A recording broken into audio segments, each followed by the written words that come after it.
Hi, my name is Tamara Aangemeek and I have a question. Is coughing controllable? No, it's impossible to keep coughing under control unless it's fake.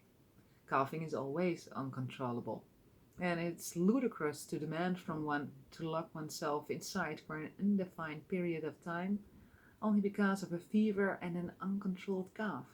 But yeah, that also counts when one has to cough up a fine for not keeping distance. Punishments offer no one real protection, and the government should also know that. Till next question. Bye.